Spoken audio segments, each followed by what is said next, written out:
Силерге суу болбосо биз кантип жуунабыз? Кийим кантип жуйбуз? Өзүбүз кантип тазаланабыз? Өсүмдүктөр кантип чыгат? Суу Алла Тааланын өтө улуу неаматы. Алла Субханаху ва Тааланын сіздерге биздерге берген улуу неамат. Кыямат күнү неаматтар тууралуу суралганда биринчи суудан суралат. Ортодогу адам неаматтар тууралуу биринчи сурак суу боюнча болот. Алла айтат, суу бердим, эмне кылдың? Я Алла. Ошон үчүн жараткан Алла Субханаху ва Тааладан дайыма пайдалуу суу сурашыбыз керек туугандар. Алла Субханаху ва Тааладан берген неаматын кадырлайлы, шүгүр кылайлы. Чексиз Аллага шүгүр, Алла Таалам ушундай суулуу, тоолуу, мөңгүлүү мекенде жаратып койгон. Бул суунун кадырын тууган. Бензин жок болсо эле эчтеке эмес, жөө басып эле жашаса болот. Кандай дедиң? Я. Петрол болбосо деле жөндө жашат. Свети жок деле жашаса болот. Эчтеке эмес, күндүз жашайбыз, эртерээк уктайбыз. Бул деле проблема эмес, алчы. Проблема суу. Суу. Адамдын эсин оодарып коет суу. Калган проблема, эч кандай проблема жок. Машина жок, эч кандай проблема жок. Самолет болбосо деле, эчтеке болбосо деле проблема жок. Жашайбыз. Бирок суу жок. Кийин деле эчтеке эмес, эптеп эле кичине уяттуу жер, жашыра турган жер эле болсо эле болот. Калган эчтеке жок, проблема жок.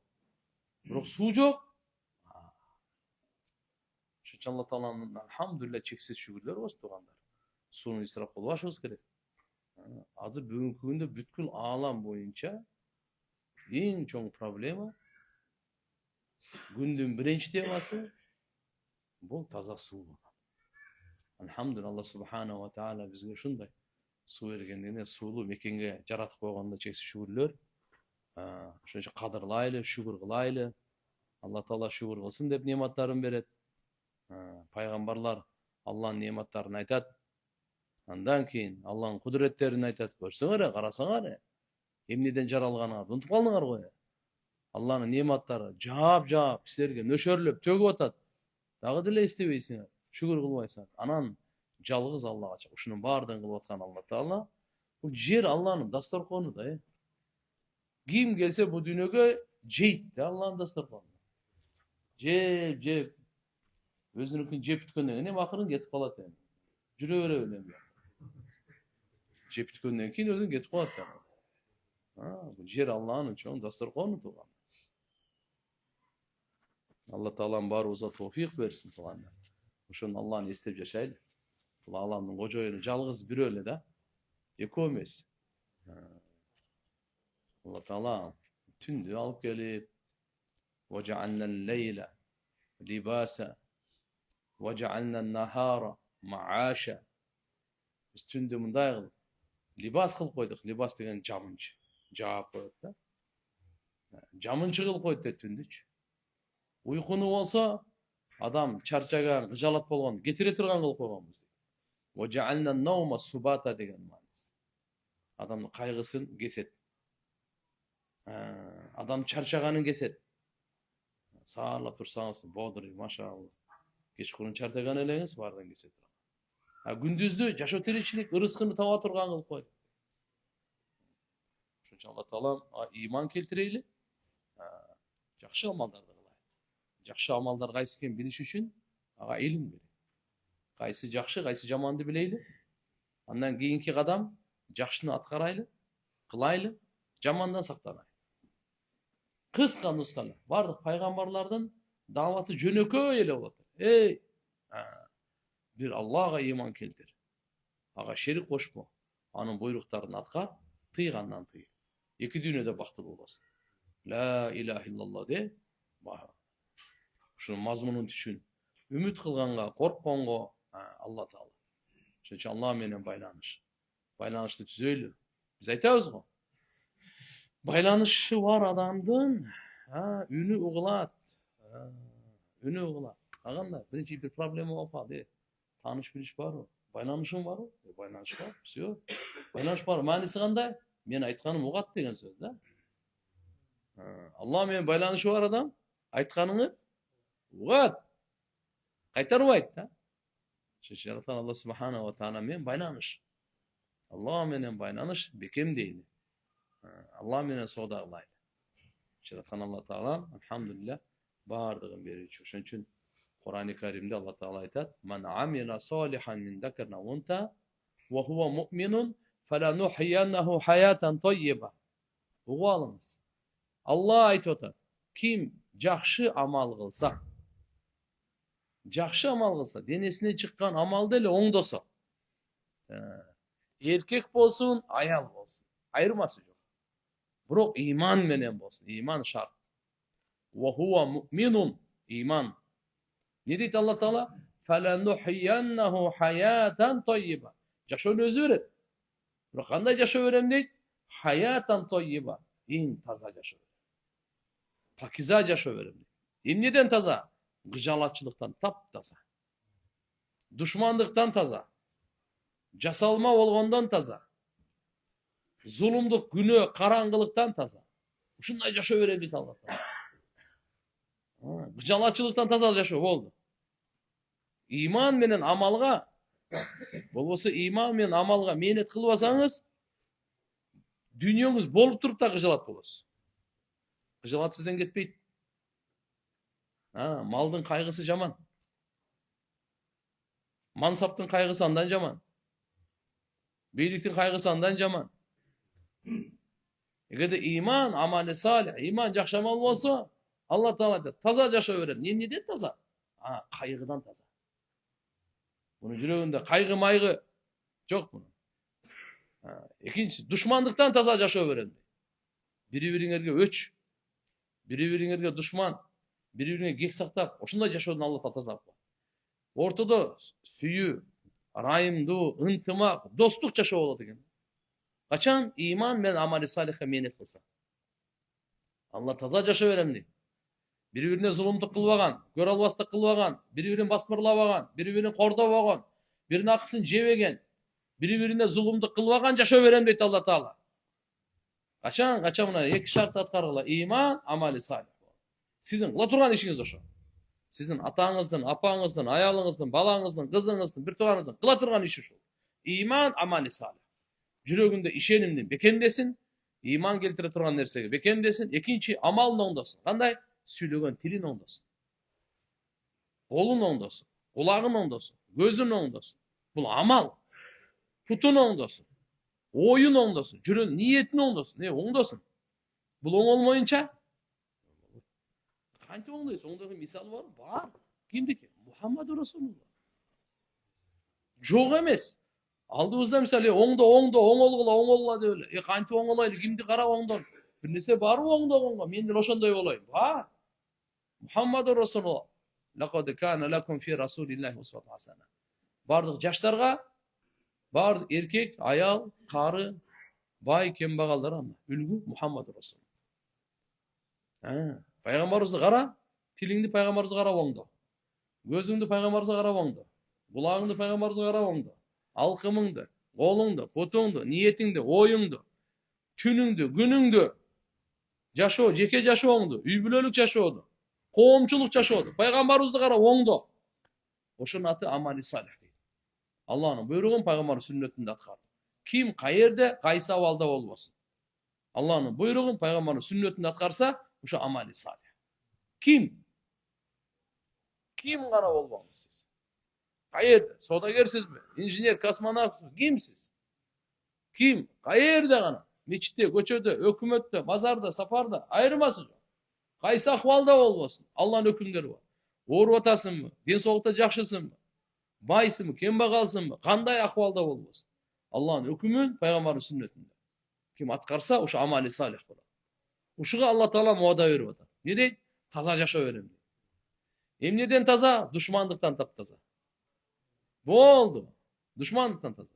Egerde biz mына жерде şu meçitte oturgan эле мына 100-200 kişi. Biz iman менен амал салихти оңдосок, ортобузда болду, düşmanlık бүттү. Жок ортобузда душмандык болбойт.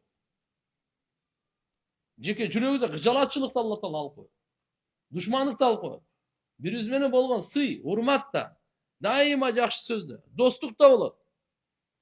Эгерде ушуну эле ушул чөйрөнү эле кеңейте турган болсо, Бишкекти алсаңыз 1 миллион, 1,5 миллион дейсиз, мейли канча болсо да. Ушул жерде иман амали салихка кылса болду. Алла Таала жашоону берүүчү Алла, оңдоочу, бузуучу дагы Алла. Амал менен оңдойт, жараткан Алла субханаху ва таала. Амалсыз менен Алла субханаху акыбал Алладан келет.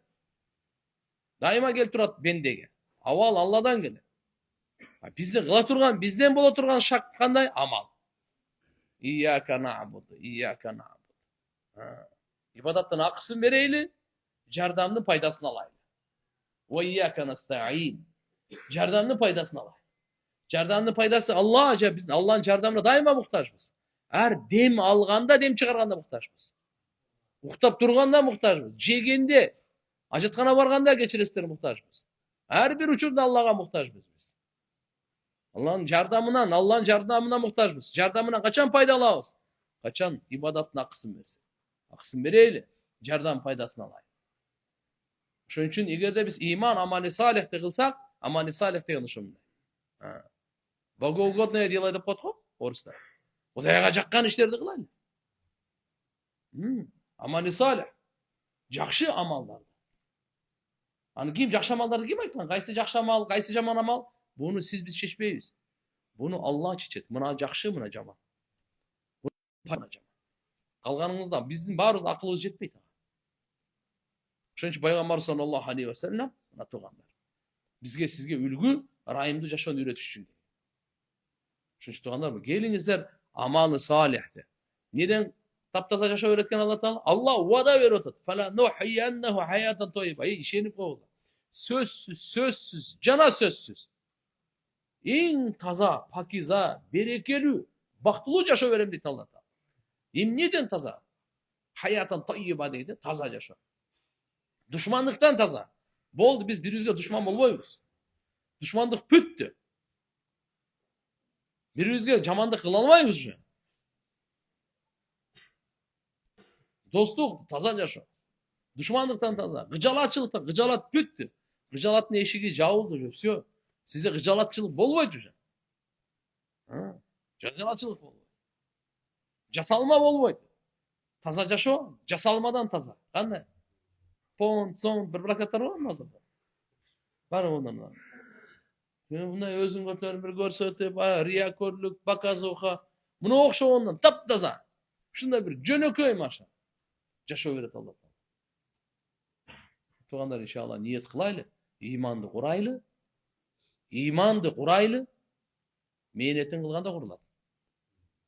Жакшы амалдарды кылайлы. Ва экөөнө тең илим керек. İnşallah okuyamızda hareket kılıp, bu da meynet. Meynet. Biz her birimiz özümüzde meynet kılışımız gerek. Meynet olmasa olmaydı.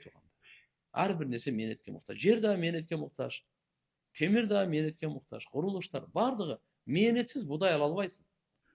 Meynetsiz kartoşka alalbaysın. Meynetsiz töl alalbaysın. Calı veresin. Hani meynet gerek. Bakka meynet kılasın. Anan kulübü yıka. Teplitsa meynet kılasın. Birisi alasın. Meynet çok kanday. Meynet kılıp tigipine giyip otabız. Barız giyingeniz. Bu meynet menen gelgenler. Meynet menen kurulgan oşanın aldında oturabız. Meynet mına kitapta жазганга kança meynet. Kagaz çıkarganга kança meynet. Yani tuğan meynet de adamdağı nersi, adamdağı meynetke muhtaç. Meynet bolsa adam jarkırayt, adam faydalı bolat. Meynet bolsa özünden özü kurayt, başkalarga ziyandı bolat. Peygamber sallallahu aleyhi ve sellem'den alıp kelgen taza, berekeli şariatı, Allah'a jakkan şariat, uşuğa negizделген. Şoň üçin hadislerden gayra ogabız. Hadisler Peygamber sallallahu aleyhi ve sellem'den mınaki alamды oňdogonga, insan, adam zatı tazalaganga jiberilgen Peygamber sallallahu aleyhi ve sellem. Min meşahidi yevmil kıyama. Kıyamat gündün görünüşlerinden. An Abi Said الخدري رضي الله عنه قال سمعت رسول الله صلى الله عليه وسلم يقول Abu Said деген sahaba radıyallahu anh aytat Peygamberimiz Muhammed Aleyhisselam'dan mınday dep aytkan uqqam. İnnallaha la yes'al abde yevmel kıyame hatta yekul ma mena'ake idâ râetel munkara en tunkira. Allah Teala kıyamet günü pendeden soraydı eken. Ne dep? Mınday dep. Sen bir günöөнү görgöndө oşonu tosuşun gerek ele. Emne nerse tый desen oşo günöөнү tospogonuңa. Bilesin. Tuğra emes nerse kılıp atat. Gözün görüp turat da. Aytып atkany mınake. İdâ râeytel munkara.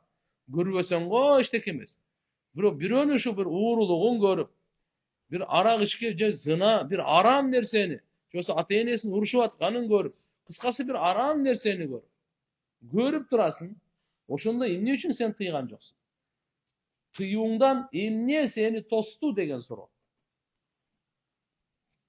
Şimdi suraytken Allah Teala pendede. Demek tuğanlar birden biz bilip aldık. Her bir adam özünün küçüğüne jaraşa, mümkünçülüğüne jaraşa, jakşılıkka çakırıp jamantan kaytarуу bu farz. Her bir adam. Kanday bir jamandık görsökçü, anı kaytaraylı, toktatoylu, aytaylı. Bu Müslüman adamdı moynundağı millet. Sebepteginde koom taza olsun. Koomga jakşılık tarkasın. Avirsiz, uyatsız, jamandık, duşman, aram nerseler tarkabasın. Oşun için her birinizin moynunda, sizdin de moynunuzda, sizdin dağı, sizdin her birinizin moynunuzda. Kançalık küçüğünüz jitir. Kançalık mümkünçülüğünüz var. Oşuğa jaraşamaydı. Bu жерде ne de otat? Aytып otat. Allah Teala kıyamet günü demek bendeden surayt eken. Bizden sizden surayt eken da. Sen oşonu görüp durdun ele. Emne üçün sen tıygan joksun? Emne üçün koyuңuz dep aytkan joksun? Uruşup ket dep atkan jeri jok. Aytıp koyuңuz. Emne kılgaның toora emes depçi. Aytıp koyuş kerek. Жаңылдашпай эле коюң. Угабы, укпайбы, тыйылабы, тыйылбайбы? Кеп анда эмес. Кеп сиз тыясыз, айтасызбы, айтпайсызбы? Кеп сизде. Ушуга айтып атат. Файда лакканаллаху абдан худжатаху. Качан Алла Таала ошо пендеге өзүнүн худжатын мындайча айтканда аллама аррафа лакканан маанисинде талкин бергенде, үйрөтүп коет экен да. Үйрөтүп койгондо анан айтат экен мындай деп. Я Роб, раджаутука ва фарихту минан нас. Адамдардан корктум, ошон үчүн тыя албай койдум да. Бирок сенден үмүтүм бар эле дейт экен. Эмне? Сенен үмүтүм бар эле. Үмүттү Allah Subhanahu wa Taala hiç kaçan anı baktısız kılbayt eкен da. Kimdin Allah'dan ümiti olsa Allah Taala anı söz ümitine jetkire degen. Allah Taala anı maksatsız kılbayt eкен, baktısız kılbayt eкен. Ümit öte çoğun desen. Oşun için bekar aytpayt da. Ümit en akırında ölet dep. Bravo. Ya, şuna den gep barбы? Ümit Allah'dan elhamdülillah akırına çeyin. Jaş orup atsa da adam jaşoonun ümiti bolup turat. Bravo. İşi жүрүшпөy atsa da bir olsa bir жүрүшүp keter dep ümit turat. Bardan. Ümit. Jaratkan Allah'dan ümit. Allah geçiret degen. Allah beýişine girgizet degen. Çoğun ümit de. Buga Allah Taala özü üretip ötken. Karaç Allah Taala kanday mehrimli. Olsa bu dünyada jamantan kaytargan emes. Ошон aytып etken, emne üçün kaytarmadın? Bul aytып etken. Farihtu minan nas, adamlardan korktum deydi. Muna jaman dep aytsam, maňa нападение kılabı depçi.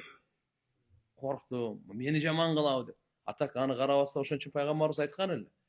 Jamanlıktan tıyının 3 etapı var. 3 dengeli var. En ulusu, en jakşısı, en sowaptusu, en darajalısı golun men toktot. Nemen toktot? Bul degen küç degen söz. Küç menen elhamdülillah mınaki mamleket toktot. Bunun güçü, kolu menen. Toktagıla mına aram dersen. Jamanlıktan toktot turan kolu menen. Kim kılmış kılıp atsa, aram nerse kılıp atsa, jana uşunday başka nerseler kolu menen toktot. Küç. Oşondoy эле ata-ene baldarın kolu menen toktot alat da. Ata-ene baldarı töre emesine olsa siz hazyain, siz kol aldınız da ötöt. Албетте мүмкүн эшикте башка бирөөгө же таанып алганга колуңуз менен токтото албайсыз. Жок, кол алдыңызда иштейт. Сиздин алдыңызда 20 киши иштейт. 10 киши иштейт. Сиз начальниксиз. Сиз директорсуз. Сиз ректорсуз. Сиз управляющий. Кол алдыңызда иштейт. Ошо кол алдыңыздагы арам нерсени көрүп унчукпай койгон, ол совсем болбойт уже. Сиз уже токтотушуңуз керек ошо арам нерседен. Туура эмес нерседен токтотушуңуз керек. Эгер ошого токтотпосоңуз, сиз күнөөгө шериктеш боло бересиз. Кылбасаңыз деле. Себеп башка бирөөнү эмес, кол алдыңызда турат. Симира ата кол алдында аял бала чакасын токтотуш керек. Токтотуш керек. Ошого жараша кетет да. Билиңиз, пайгамбар саллаллаху алейхи ва саллям бу хадисте айтканда мындай деген. Бул да Абу Саид Худри радhiyallahu anhu риваят бар. Ман раа минкум мункаран фалюгайирху бияди. Ким силерден бир мункар, Аллага жакпаган, пайгамбарыбызга жакпаган бир арам нерсени көрсө, колу менен өзгөртсүн деген. Колу менен не кылсын деген? Демек күчү менен токтотсун деген иште. Андан кийин фа иллам ястати, эгер колу менен токтотконго күчү жетпесе, фа бидисани, анда хотя бы тили менен токтотсун. Кол менен күчү жетпейт. Анда эмне менен токтотсун? Тили менен токтотсун. Бул ушу экинчиси да. Болбоду дегенде айтсын. Мына туура эмес нерсе болуп атат. Койгула ушуну. Мунун аркасынан кесепет келет. Бактысыздык келет. Жамандык келет. Айбирсиздик жайылат. Бузукулук таркайт. Токтоткула ушуну деп. Хотя бы тили менен айтсын. Фа иллам ястати. Эгерде тили менен айтканга дагы күчү жетпесе, тилин жулуп ала тургандай, андай деле жок. Ыргызда жакшы сөз бар го. Баш кесмеyi бар, тил кесмеyi жок. Тил менен айтыш керек эле. Ошого дагы эгерде күчү жетпесе, духу жетпесе, фа би калбихи, анда жүрөгүнөн ошону жек көрсө, хотя бы. Бул эң акыркысы да. Пайгамбарыбыз ушундай айткан: "Вадака ад'афул иман", бул имандын эң алсыз даражасы. Андан төмөн жок. Андан төмөн иман уже жок. Эгерде жүрөктөн дагы жаман көрө албасаң, ошол арам нерсени жаман көрө албасаң, мейли уурулугу болсун, арагы болсун, кумару болсун, баш ийбестик томоюндугу болсун, кандай гана арам нерсе болбосун, толтура арам. Сыйкыры болобу, Алла арам кылган нерсе, пайгамбарыбыз арам кылган нерсе. Ошон жүрөктөн дагы ошо арам, жаман деп жүрөгүңдөн да жаман көрө албай турган болсоң, анда иман жок сенде. Ад'афул иман, имандын эң алсыз, эң төмөнкү даражасы мына ушул. Демек тугандар, мына хадисте Муслим шарифте келет 3 этапта. Кол, тил, жүрөк. Арам нерсени көрдүңүзбү? Мусулмандын иманы ушундай болсун дейт, колу менен токтотсун. Кол менен токтото албайсызбы, күчүңүз жетпейби? Тилиңиз менен. Тилиңиз менен токтото албайсыз, күчүңүз жетпейби? Хотя бы жүрөктөн жек көрүңүз ошону. Ошону жаман көрүңүз, ага ыраазы болбоңуз. Мына ушул имандын эң акыркысы. Демек азыр мына хадисиде пайгамбарыбыз айтканы, эртеге Алла Таала пендеден сурайт экен мына. Эмне сени тыюу салды? Кайсы нерсе тоскоолдук болду сага? Ушу бир арам нерсени көрүп турганда токтотпой койгон. Десе бул не дейт экен? Алла Таала кайра өзүнө үйрөтүп коет экен. Я Алла, ушу адамдардан корктум го, бирок сенен үмүтүм бар эле деп үйрөткөн да. Bir сөздү кошуп үйрөткөн да. Bir сөздү кошуп үйрөткөн да. Сенен үмүтүм бар эле деп үйрөткөн да. Туура бул дүйнөгө келип мен эми ушу болбогон адаммын, иштеке кыла албай койдум. Ушу жамандыктан да кайтара албай койдум. Бирок сенен үмүтүм бар эле деп үйрөткөн да. Бул кыямат күндүн көрүнүштөрү, аламу суал деп кой. Кыямат күнү сурак дүйнөсү алчы. Ва якуну суал фихи ан ашя касира, көптөгөн нерседен суралат. Айттыңыз го? Намаздан өзүнчө суралат, мүнөздөн өзүнчө суралат, адилеттүү чечимден өзүнчө суралат, суудан өзүнчө суралат, мамиледен өзүнчө суралат, ден соолуктан өзүнчө суралат, илимден өзүнчө суралат, акча тапкандан, сарптагандан өзүнчө суралат. Ошо сурактардын бири мынакей жамандыктан эмне үчүн кайтарган жоксуң деген суроо бар экен. Биз сабактан ушуну түшүндүк туган, эртеге жакшылыкка чакырдыңбы деген да сурак бар. Жамандыктан кайтардыңбы деген сурак бар. Siz жакшылыкка чакырдыңызбы өмүрү bu дүйнөгө келип туруп? Жеп, ичип, Алланын дасторконунан кайра кетип калдыңызбы? Жакшылыкка чакырдыңызбы? Жамандыктан кайтардыңызбы же жокпу? Сурак бар экен. Сурак бар экен.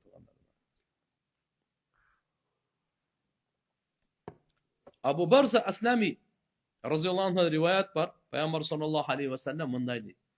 La tazulu qadama abdin yevmen kıyama hatta yusalu an umri fima afnahu. Pendenin iki kadamı, iki putu ordunan jılbayt deydi kıyamet günü. Suralmayınca ömüründen kayda ötkürdün sen? Kayda jok kıldın? Fima afnahu. Fana. Her birimiz kıyamet günü Allah subhanahu wa ta'ala surayt eken. Birinci ömürden surayt eken, ömürde özü beret. Bırak şu ömürdü sen kayda ötkürdün degen soru. Kayda jok kıldın ömürde. Sana berdi gele o ömür. Kayda jok kıldın. Ömürde kayda işlettin sen? Şu sıra. Barımızda şu sıra var. İkincisi, ve an ilmihi fîme faal. İlimi turası sıraladı. Emne amal kıldın mı kılgan joksun mu? Biletelen жалган сүйлөгөн арам экенин. Biletelen чын сүйлөгөн адал экенин.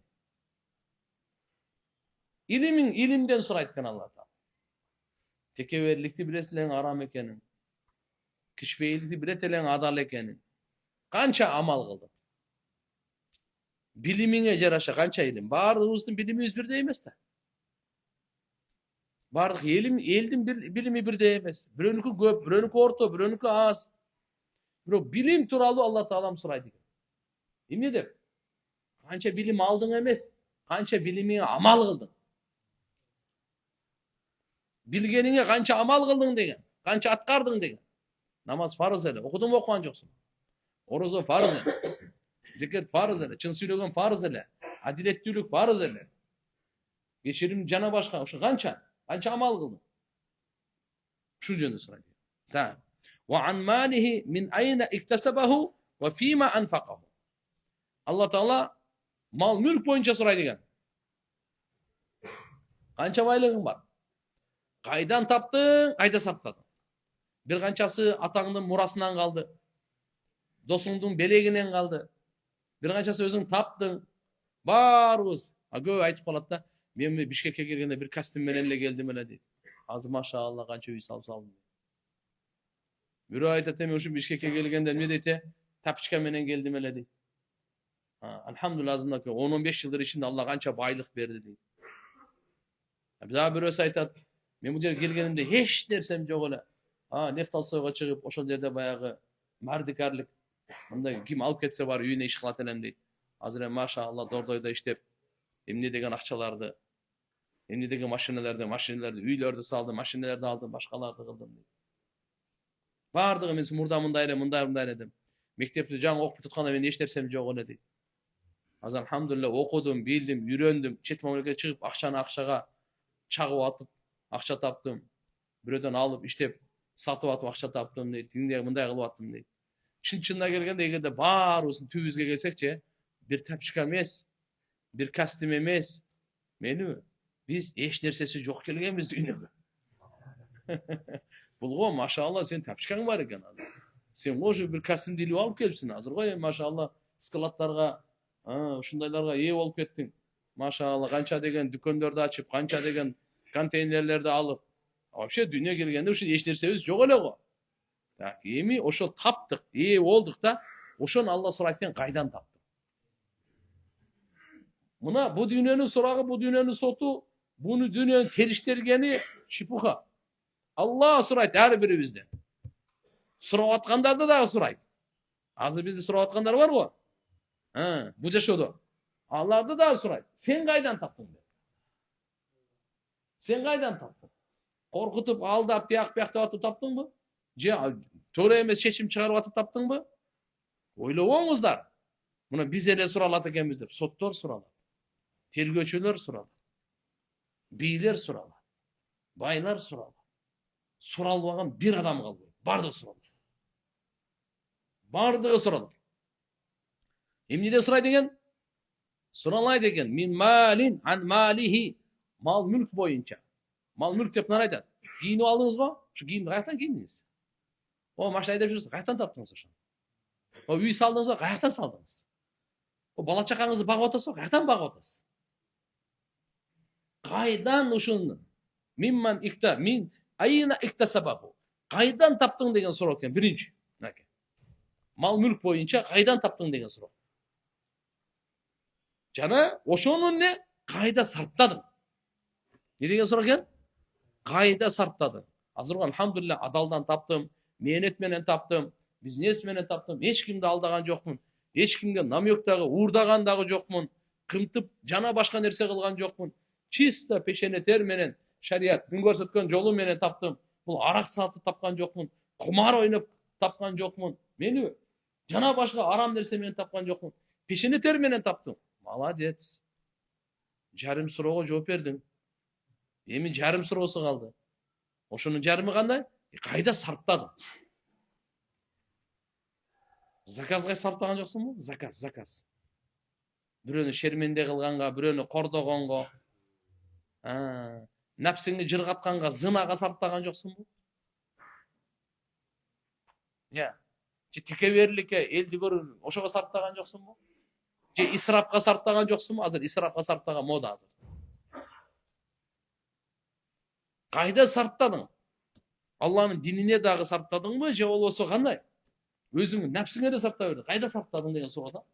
Ошон үчүн айтат, адалдан табуу жетиштүү эмес, адалга сарптоо менен толук болот. Адалдан тапкан бизге жетиштүү эмес экен, тууган. Урматтуу мусулман бир тууган. Адалдан тапкан жетиштүү эмес экен. Жарымы бүттү. Анын жарымы бар. Кайсы? Адалга сарптоо. Алла буйрган нерсеге сарптаган. Пайгамбарыбыз көрсөтүлгөн нерсеге сарптаган. Ошонун зекетин бердиңби? Үшүрүн бердиңби? Садакасын бердиңби? Бебечараларга бердиңби? Кандай? Сен го абетиң 10.000 сом эле. Ужиниң 15.000 сом эле. О, бебечара айында машалла 10.000 сомго бир ай жашайт эле. Кайда кылдың? Кайда исрап кылган жоксуң? Не кылдың сен? Мына кетуган. Андан кийин ва ан жисмихи фима аблаху. Дене тууралуу сурайт экен. Бу денени кайда карыттың өзү? Мүчөлөрүңдү сурайт экен. Кайда иштеттиң? Кайда өткөрдүң? Мына кетугандар, мына суроолор жөнөкөй суроолор эмес. Жараткан Алла Таала сурайт. Буну ишенип коелу.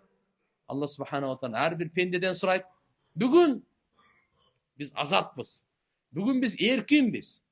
Бүгүн амалдын дүйнөсү. Эртеге сурактын дүйнөсү. Бүгүн амал бар, сурак жок. Амал бар, сурак жок. Эртеге сурак бар, амал жок. Ошон үчүн бүгүн биз амалыбызды оңдоп калайлы. Ошо суракка жакшы даярданып калайлы. Эртеге суралганда аны кыйналбайлы. Демек туугандар, мына жерде Алла Таала жемелеп атат пендени. Эмне деп жемелеп атат? Туура эмес нерсени көргөнүңдөн кийин, арам, күнөөнү көргөндөн кийин эмне үчүн токтотподуң? Болбоду дегенде жүрөгүңдө ошону жек көрүү пайда болгон жок сенде даже. Корку бар беле деп. Гайрат бар беле хотя бы деп. Ошон үчүн бирок бул не деди? Алла Таала мага дагы ушундай райымын төгүп, үмүтүм бар эле деген пикирди жүрөгүнө салып койду дагы, бул сразу айта калды. Адамдардан корктум эле, токтотпогонум себеби. Бирок я Алла, сенин үмүтүң бар эле деп берди. Я Раб, раджаутука, сенин үмүтүң бар эле. Ушул себеп болду анын кутулуусуна. Демек, жүрөктөгү үмүт чоң нерсе экен. Алла субханаху ва таала ушу үмүтүнүн себебинен болду деп туруп, Алла Таала бейишке киргизди. Үмүтүн, жүрөктөгү үмүтүнүн себебинен. Бу жүрөк амалы да иман, ниет, мейлиби?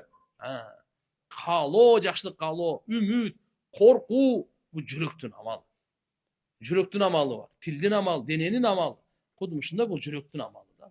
Мынакей үмүт менен. Ушу себеп болот дейт аныкына. Хияллати канат сабаба нажати. Ва биха лакканаху Аллахул худжа фанаджаху биха. Мына ошол кутулуусуна себеп ушул үмүтү болду. Ушул аркылуу Алла субханаху ва таала ага ушу үйрөтүп, андан кийин куткарды. Демек туугандар, жакшылыкка чакырып, жамандыктан кайтаруу ушу эки иш ар бир мусулмандын мойнунда милдет. Лисалахи амрил ислам вал муслимин. Эмне үчүн жакшылыкка чакырабыз? Эмне үчүн жамандыктан кайтарабыз? Анда бизде туугандар ислам жана мусулмандын оңолу. Динибиздин оңолуусу үчүн, мусулмандардын оңолуусу үчүн. Машалла, ислам динибиз бекем болсун, мусулмандардын абалы оңолсун. Ошон үчүн жакшылыкка чакыруу, жамандыктан кайтаруу биздин мойнубузда милдет экен. Имам Тирмизи рахматуллаху алейх Хузайфа разияллаху анхунун риваятын келтирет. Пайгамбарыбыз айткан, ант ичип айткан. Валлади нафси бияди латамурунна бил маруф ва латанхаунна анил мункар. Мен ант ичип, пайгамбарыбыз айтып атат. Менин жаным анында колунда бол. Анын колунда болгон зат Алла таалага ант дейт да. Биздин жаныбыз кимдин колунда? Алланын колунда. Ант дейт ошого. Силер жакшылыкка чакыра бергиле, жамандыктан кайтара бергиле. Ау ла юшиканналлах айябаса алейкум иқабан минху. Болбосо Алла таала силерге азапты жиберип коет башыңарга. Сумма тад'унаху фала юстажаба лакум. Кийин дуа кыласыңар илактап, дуаңар кабыл болбойт. Караңыз мына сөздү. Пайгамбар саллаллаху алейхи ва саллям ант менен айтып атат. Аллага ант ичем. Менин жаным анын колунда зат. Менин жаным анын колунда болгон улуу затка Аллага ант ичип айтам. Силер жакшылыкка чакыра бергиле, эй мусулмандар. Жакшылыкка чакыра бергиле, чакыра бергиле, чакыра бергиле. Жамандыктан кайтара бергиле, кайтара бергиле, кайтара бергиле. Болбосо жакшылыкка чакырбасаңар, жамандыктан кайтарбасаңар, билип койгула, Алла башыңарга азап жиберет. Кийин дуа кыласыңар илактап, кабыл болбойт. Ошол күнгө жетпегиле деген бизге чоң чакырык. Ойгонойлу, урматтуу мусулман бир туугандар. Бири-бирибизди жакшылыкка тартайлы. Бири-бирибизди жакшылыкка чакыртайлы. Кичпейилдикке, достукка, тазалыкка, адалдыкка чакырган жаманбы? Уяттуулукка чакырган жаманбы? Аллага шүгүр кылганга чакырган жаманбы? Неси жаман? Жамандыктан кайтарайлы. Бөлүнүп жарылбайлы. Элибиз бөлүнбөсүн. Жарылбасын. Улуттарга, урууларга, региондорго. Жамандан тыялы баны. Арак ичип талкалап, үйүн, башка достор менен. Токтот дейли мыналарды. Жалган сүйлөгөн токтот. Уурулукту, калп айтканды, алдаганды, кыянатты токтот мунун бардыгын. Сатканды, алардын бардыгын. Бирөөнү шылдыңдаган, үстүнөн күлгөндү, маскарлаганды, коркутканды, чочулаткан. Токтот, эки жүздүүлүктү, чагымчылыкты токтот. Жаман ошол эле. Жакшылыкка чакырса, жамандыктан кайтарса жаман беле. Мына болбосо деп атат, мына өзүбүз айтып атат. Кийин дуа кыласыңар, илактап, дейт, дуаңар кабыл болбойт. Сумма тад'унаху фала юстажаба лакум. Фала юстажаба лакум. Силердин үнүңөр угулбайт. Силер үнүңөргө жооп берилбейт. Дуаңар кабыл болбойт. Ошон үчүн ар бирибиз бул жерде бир имамдын, же дааватчынын, же болбосо бир аалым, же бир карынын мойнунда эмес, ар бир мусулманмын деген адамдын мойнунда фарз. Жакшылыкка чакырып, жамандыктан кайтаруу. Ан Жундуб ибн Абдулlah al-Bajali radıyallahu anhu. Ani Nabi sallallahu aleyhi ve sellem ennehu kal.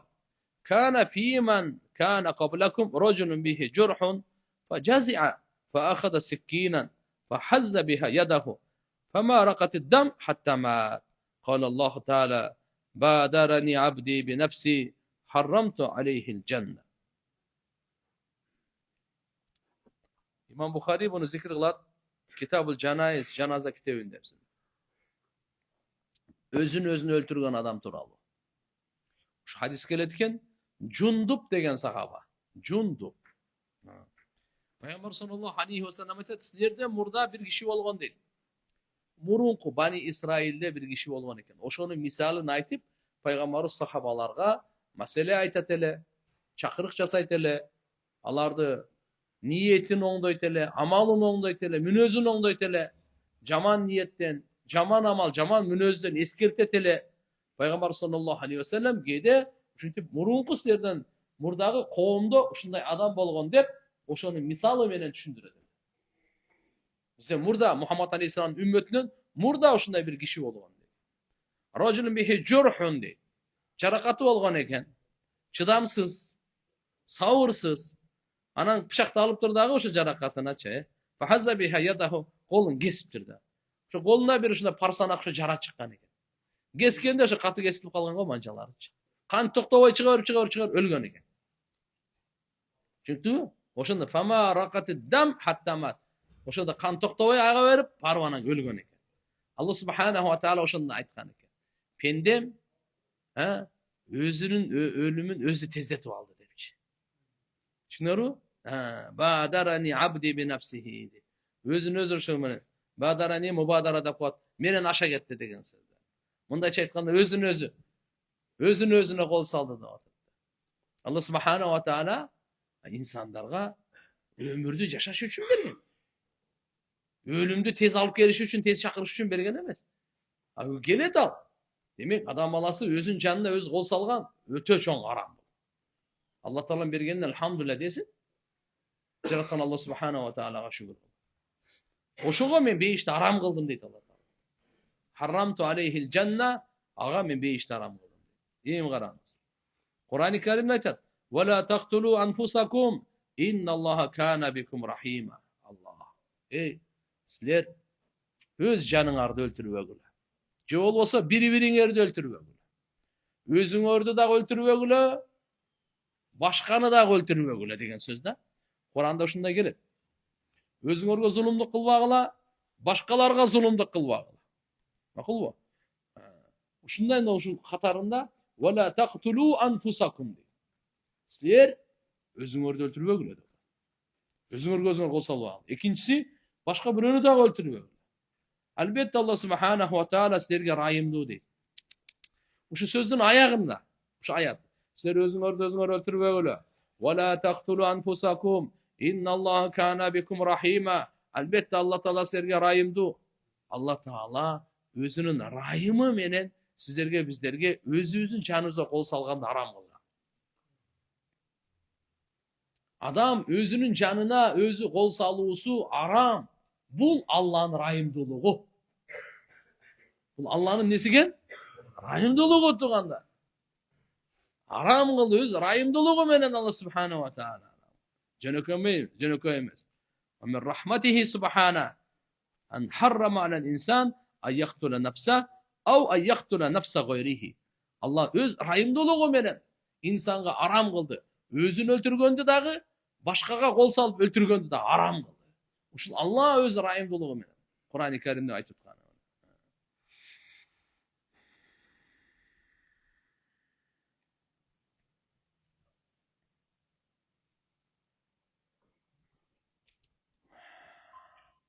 Yemi mınday bolup kalışı da mümkün. Allah subhanahu wa ta'ala insanga özün kast kılıp, niyet kılıp öldürgön haram kıldı. Birok özün darılayın dep öldürüp alsa. Ne kıldı? Darılayın dep anan öldürüp alsa. Bul buğa girmeydi. Çünkü özünü öldüre turgan niyeti jok ele. Просто ошондо darılap oňolup ketsem gerek. Bunu içip gör, tigini jep gör, bunu yerge barıp gör. Uşu ölüp kaldı da. Bul buğa girmeydi. Bul özün öldürdü degenge girmeydi. Özün öldürgön al özünü. Munda çetkanda намеренно da, умышленно özün janында косулуп атканы чатайлап да отошо гана келет. Emi bu Bani İsrail'de olgan bir okuya eken tuğanlar. Bu da savaklar var. İbratlar var. Nasihatlar var. Peygamber sallallahu aleyhi ve sellem sahabaların uşul okuya menen savak berip atat. Özü bir kişi olgan eken de mınday biraz parsanak çıkkan eken kolunda. Keyin anan çıday albay, sabırı azayıp, kıynalıp ketip oşo jazi'a degen manisi oşo sabırsızlık kıldı da bulçu. Keyin alıp turup anı bir jebe can jebesi menен alıp turup saygan eken keyin oşol payda bergen orda ziyan bolup dünyadan ötüp ketip ölüp kaldı deydi. Kebir jerde kesken dep aytılınadi, kesken dep. Uşunu anan keyin Allah Taala badarani abdi bi nafsihi degeni ista'jalal maut li nafsihi. Özünü ölümde şaştırdı degen manide berilip kalat eken da. Hem Allah Taala aga beyişti aram kıldı. Birok görük ayatlarda, hadislerde gelip tuğanlar kim iman keltirip өзүнө жанына кол сала турган болсо, бул эшектин, чочконун өлүгүндөй турган. Бирок ага ыйман менен болгон болсочу, чоң күнөөкөр болсо дагы, бирок эртеби кеч бейишке кирет ал. Түбөлүк тозокто калбайт. Ага жаназа буйрат. Ага эмнекени жаназа буйрат. Кээде ушинтип бирөө жин эмеге болуп кетиши мүмкүн, сыйкырга, жашоо тиричиликте кыйналып, жоксо ушундай бир шайтандын азгырыгына кирип туруп, өзү мындайга таптакыр барбаш керек эле. Ушундай кылып турган болсо, эмне дейт? Аттуу баштуу кишилер жаназасына барбасын дейт. Бирок мусулмандар жөнөкөй калк жаназасыз көмбөсүн дейт. Аны жаназасын окупойсун дейт. Мейлиби? Эртеге кеч арам өзүнүн күнөөсүн алгандан кийин, бирок баары бейишке кирет ал. Түбөлүктүү дозокто калбайт. Себеби түбөлүктүү дозок кафырларга. Араб сүрөсүндө Аллах Таала айтат: "Ванада асхабун нар асхабал жанна". Бейишке киргендер бейишке, дозокулар дозокко киргенден кийин, дозоктуктар бейиштиктерди чакырышат экен. Аларга жар салып кыйкырышат экен. Анафиду алейна минал ма. Биздин үстүбүзгө бир суу куюп койбойсуңарбы?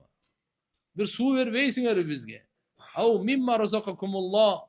Же силерге Алла рызкы бергенден бизге да бербейсиңерби, бөлүшпөйсүңерби? Ошондо бейиштиктер айтышат экен: "Калу инналлаха харрамахума алал кафирин". Алла Таала кафырларга бейиштин рызкысын, суусун арам кылган. Берсе болбойт дейт экен. Бу жерде бир окуя бар экен, субханаллах. Муслим шарифте келет экен хадистечи. Жабир разияллаху анху. Өтө кызыктуу окуя. Туфайл Дауси деген болгон. Туфайл ибн Амр Дауси. Арабтарда Даус деген уруу бар. Туфайл радияллаху анху ошо Даус уруусунан болот. Атан Наби саллаллаху алейхи ва саллям. Пайгамбар саллаллаху алейхи ва саллямга келди, исламды кабыл алган эле болчу. Факала айтты: "Халлака фи хисн хасинин ва манаатин". Кала хиснун кана ли Даус фил жахилия. Пайгамбарыбыз Меккеде дават кылып жүргөндө, пайгамбарыбыз айтат эле: "Мага жардам бере тургандар барбы? Мен Алланын динин жеткирейин. Ага Алла бейиш берет" дейт эле. Меккеде аябай тоскоолдук, куугунтуктар көбөйгөндө, ошондо бул Туфайл Дауси радияллаху анху пайгамбарыбызга сунуштаган экен. "Кандай дейсиз? Сиз биздин урууга, биз жашаган жерге, Дауска көчүп баса бербейсизби? Ал жерде бекем чеп бар. Сизди коргой турган, сиздин душманыңыздан токтото турган бизде күч бар" деп чакырган экен да. Түшүнүктүүбү? Ушинтип чакырганда, фааба залика наби саллаллаху алейхи ва саллям лиллади захараллаху лил ансар. Пайгамбарыбыз жок деп койду бугачы. Себеп Алла Таала пайгамбарыбыз Мухаммад алейхиссаламга ошо көчүп баруу Мединага чечип койгон эле да. Дауска эмес, Мединага чечип койгон эле. Мединада жашагандарды ансарлар деп коет. Алар динге өтө жардам беришкен, мал жаны менен ошого ошол жака дайындап койгон. Фанама хаджара наби саллаллаху алейхи ва саллям илал Мадина. Кийин пайгамбарыбыз Мадинага көчүп келгенде, баягы Туфайл ибн Амр, Туфайл Дауси, анан бир досу экөө булар дагы Мадинага келишет да. Өзү сунуштады, чакырышты. Бирок пайгамбарыбыз ал жака барган жок. Анан бул экөө келет. Булар дагы хаджара илейхи аль-Туфайл, жана Туфайл ибн Амр ва хаджара маху рожулун мин кавмихи. Ушу Даус уруусунан бир киши экен, буну досу экөө көчүп келет. Кийин Мадинага келишет. Фаштавал Мадина фамарита фажазиа. Баягы келип туруп, Мадинанын абасы кичине шеригине жакпай калат дагы, бул ооруп калат. Досу ооруп калат дагы, аябай чыдай албай калат да. Кийин ушу оорута бергенден чыдай албай, фаахада машахиса лаху факата биха биражимахи фашахасат ядаху хатта мата. Ошол жерден анан бир кайчы мындай курч немесин алып турупчу, өзүнүн манжаларын кескен экен да. Ал жерден кан ага берип агар токтобой өлүп калган экен. Пайгамбар Туфайл фарааху Туфайл ибн Амр фи манамихи. Кийин түш көрөт Туфайл. Досу өлүп калбады беле? Түш көрөт. Түшүндө көрсө фарааху ва хайату хасана. Аябай чырайлуу көрүнөт да. Машалла, тек ахиретте экен. Ушунча чырайлуу кооз көрүнөт. Вараху мугаттиян ядай. Бирок эки колу жаап коюп турган. Мугаттиян деп коет, бир нерсе менен жаап алган да. Түшүндүңөрбү? Ушундай көрөт да булчу. Фaqala lahu ma sana bika rabbuk. Туфейл сахаба айтат да досуна: Робуң не кылды сага? Кандай мамиле кылды?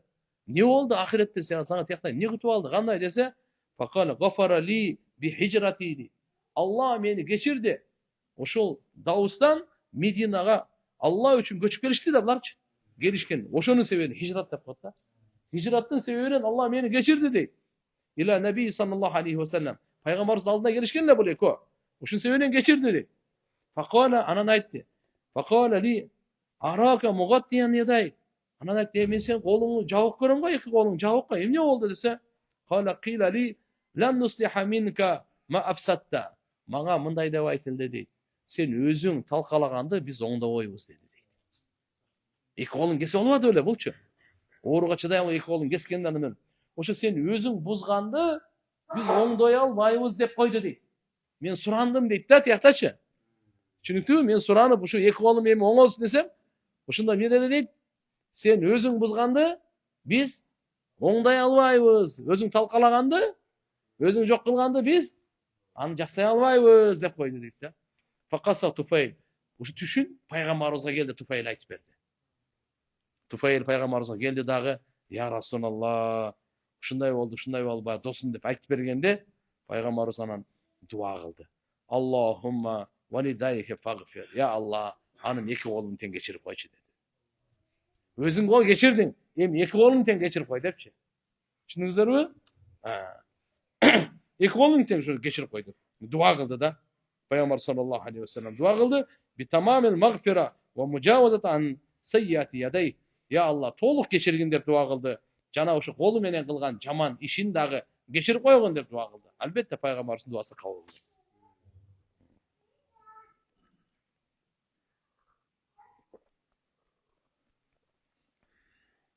Перде Алла Таала ага бейишти арам кылдым деген мааниси туугандар ар түрлүү алымдардын ар кандай ойлору бар. Бирок биринчи бейишке кирүүчүлөр менен кирбейт деген сөз. Баягы өзүн өлтүрүп салбадыбы? Башындагычы бул окуя экинчи кеткен мынау.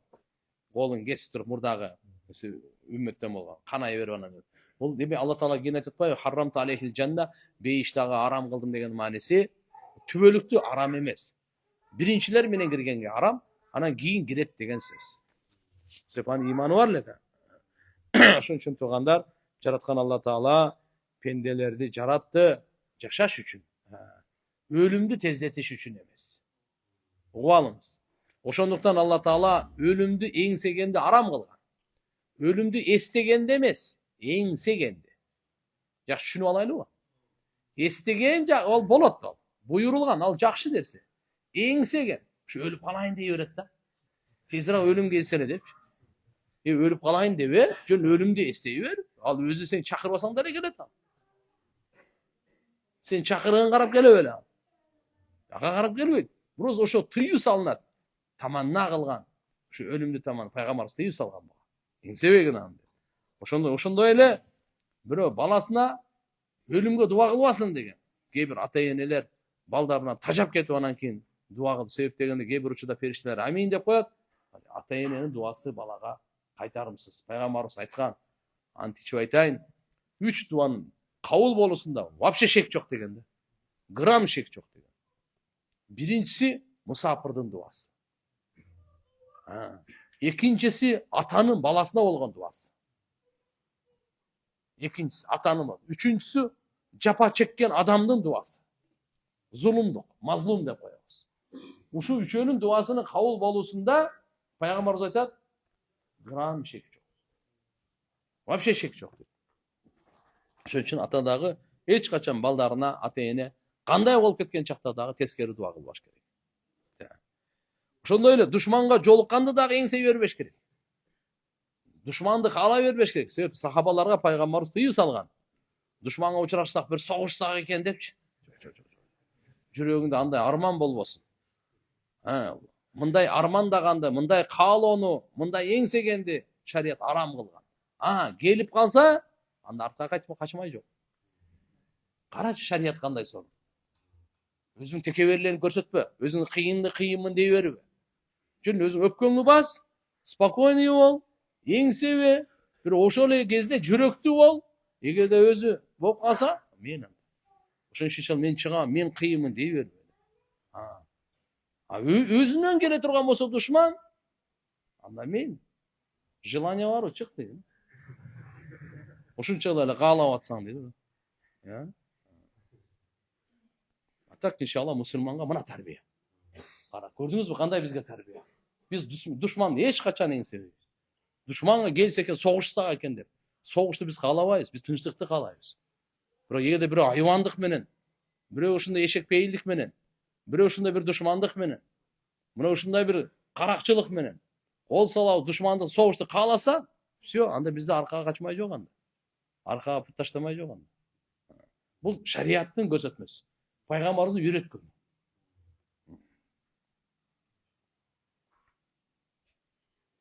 Демек Алла субханаху ва тааля адамдарды жаратты, жашаш үчүн жаратты тугандар.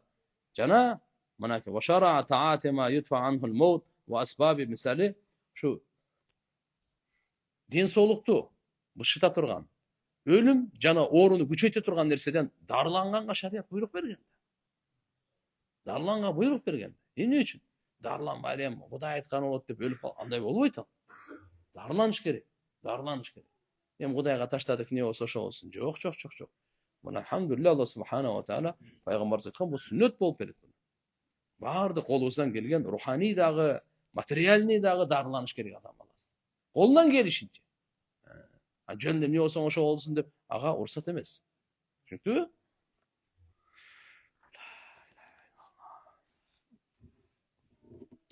عن أنس بن مالك رضي الله عنه قال كنا عند رسول الله صلى الله عليه وسلم فضحك.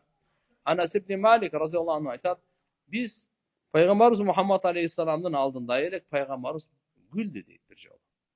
Fakale ayette, hel tadruna mimme adhak, bilesiniz öyle dedi. Ben inni için gülgönüm. İnni için gülüp jatkanım. Kale kulna Allah ve Resuluhu a'lam. Anas ibn Malik radıyallahu anh aytat, Allah'ın elçisi bir üçülük biz bilmeyiz diyeyim. Ayakta milletler. Kale, Peygamberimiz ayette, min muhatabatil abd rabbahu. Pende ertege jaratuvчу Allah Taalaga aytat eken da. Oşonu ugup turup güldüm deyip da. Emne dep aytat eken debeysizби? Ya Rabbi, alam tujirni minaz zulm? O Rabbim, sen meni zulümdükten kutkarbaysınbı dedi. Allah Taala aytat eken, yaqulu bala, niye kutkarbayım? Zulümdükten kutkaram. Sana zulümdük kılınbayt bugün. Makulu? Kale yaqul Allah aytat eken, fa inni la ucizu ala nafsi illa şahidan minni. Men deytken özümü ruhsat berbeyin, bирок sözü güve olsa gana ruhsat beren deytken. Kale fa yaqul kafa bi nafsika al-yawm alayka shahida. Allah Taala aytken sana bugün özüňe güve katar jetiştüsün deytken. Bil kiramil katibin şuhudan. Oşondoyle sana mına kiramin katibin degen perişteleri var, sıylı perişteler amalda yazgan güve katar uşlar da jetiştü deytken. Kala fa yuhtamu ala fihi, kiyin anın tiline mör basnat eken. Fa yuqalu li arkanihi, anan aytılnat eken dene müçölerine intiqi süylögüle deytken. Gol, put, et, san, barna. Fa tantiqu bi amalihi, her biri dene müçöleri emni amal kılganın süylöp beretken. Kala summa yukhalla baynahu ve baynal kalam.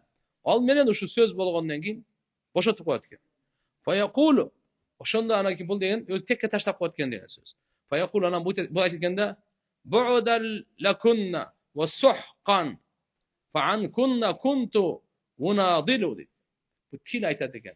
Gol, put, dene müçölerleç sizler ölgür deydi ekende.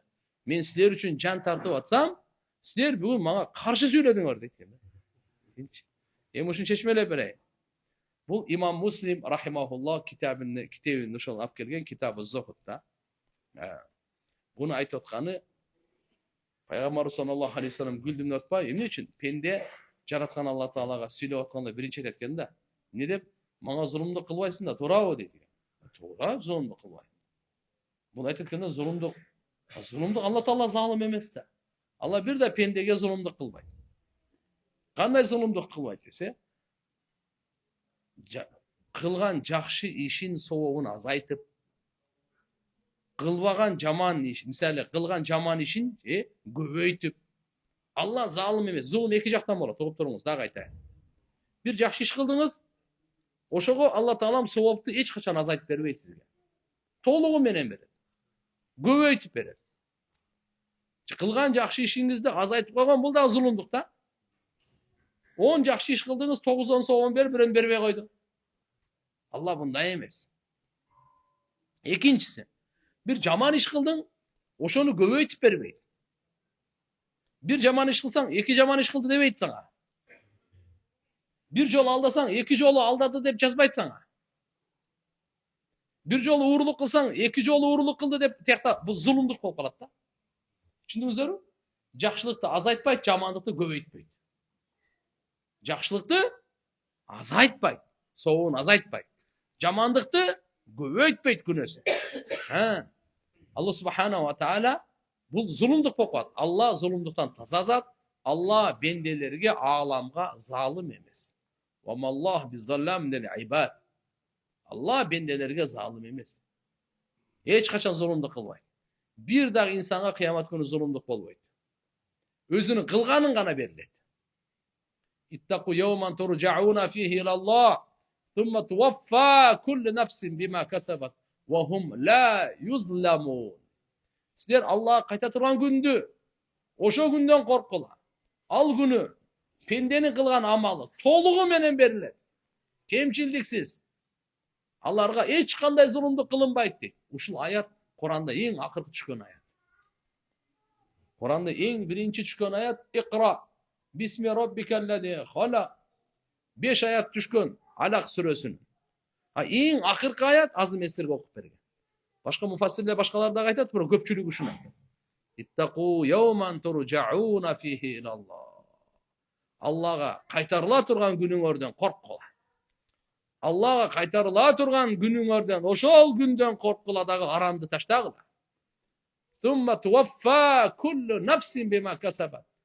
Her bir canğa kılgan bu dünyadaki amalına tolluk akısı verilir. Ve hum la yuzlamun. Allah'a hiç kanday zulümdük kılınmaydı. Kıyamattın, görünüşün. Allah Teala ayet etat bunu. Bu pendem ne devam etat? O ya Rab, alam tucirni min az-zulüm. Meni zulümdükten saktavaysın mı devat etat? Allah Teala ayet etat. Niye için saktavayın? Seni zulümdükten saktayın da. Dese al ne değil? Ben özümü güve olmayınca aldı. Oyladı da başka adamlar güve olmasa özü jaşırın kılan günleri var eken de. Hiç kim güve yok da oylagan da. Bolmasa iki perişte jaz odat. Andan başka adamın denesi dağı güve da. Dene miçeler güve olur. Oşun için put, kol, uğu alınız. Erteye kıyamet günü adamın karşısında güvelik ötet. Tilge möör basılar. Til süylөгөн möөр басылат. Кол сүйлөйт. Мына иштерди кылганмын деп. Пут сүйлөйт. Мына иштерди басып барганмын, мондай кылганмын деп. Кимге кол жазган болсо, урган болсо, алган болсо, тарткан болсо, эмне гана кылган болсо кол амалы, колдо иш көп да. Жөн бир подпись менен канча адамдын каны кетет? Башы кетет. Бир эле колгой менен. Колдо канча деген амал бар буда. Жөнөкөй эмес бу. Жөн таразанын алдаган менен чектелбейт бу. Толтура бunda işler. Canım bize arak karmap, yoksa bıçak karmagan meni çektirmeydi. Bu da işleri толтура bu. Bunların barına göğülük ötüttü. Andan keyin anan aytытпайбы bu. Allah subhanahu wa ta'ala deken boldu sana. İşte problem yok. Bugün sen özün özüne güvesin deken. Çünkü abul oylagan. Başka adamlar bana bak hiç kim görgön emes de. Özün özüne güvesin. Perişteler sana güve. Dep turup oğuzuna möör baslat tiline. Anan buları süyle degen anan bular süylep beretken. Anan til bularga kayrılıp aytılат eкен. Muna müçelergeç. Men sizlerden paydaňarga aytyp atsam, sizler maňa protiv güwelik öttüňөр deyt eken. Sizlerge kargış bolsun, Allah'ın rayından üzülgüler. Sizler üçün men talaşyp atsam, mınanday kıldı deyt. Uşun tafsiri ne bolmasın. Fayuhtam ala fihi, osuna möөр basılganda ve yuqal li fakhizihi ve lahmihi Wa idamihi intiqi. Мындай дейт экен да, анын санына, этине, сөөгүнө айтылына деген. Сүйлөгүлө дейт экен да. Ошондо булар сүйлөйт экен. Булар сүйлөйт экен.